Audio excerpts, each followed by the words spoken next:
ආඩම්බරකාරයෙක්ට ආදරය කරපු හිතුවක්කාරියකගේ කතාවක්. දන්නවද මේ ලෝකේ ඉන්න ගොඩාක් කෑලි ළමයි වැඩිපුරම ආදරය කරන්නේ තමන්ව ප්‍රතික්ෂේප කරන පිළිවෙලට. ඒ කරන ප්‍රතික්ෂේප කිරීම ඇතුළෙන් කොහෙන් හරි චූටිම හරි ආදරයක් හොයාගන්න ඒ ගෑනු ළමයි හරිම දක්ෂයි. අස්ථාවරසර කියලා කියන්නේ අන්න ඒ වගේ ප්‍රතික්ෂේප කිරීම ගොඩාක් මැද ආදරය හොයාගත්ත ගෑනු ළමයෙක්ගේ කතාවක්.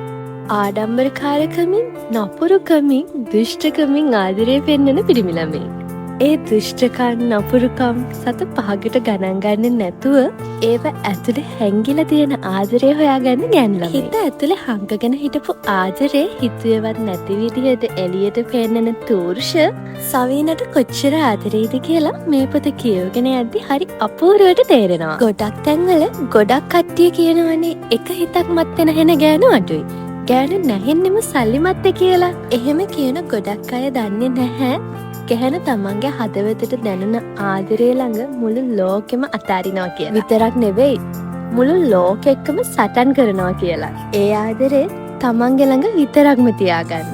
ගැහැණු හදවත් ආදරයට ඒ තරම්ම ලෝභයි. කොච්චර හිතුවක්කාරියක වුණත් තමන්ගේ ලෝකෙ තමන් තනියම ගොඩනගාගත්ත ධෛර්යවන්ත ගැහැණියක් වුණත් සවීන තූර්ෂ ළඟ පොඩි ළමෙක් වගේ ආදරය හොයන්නේ අන්න ඒ හින්දා.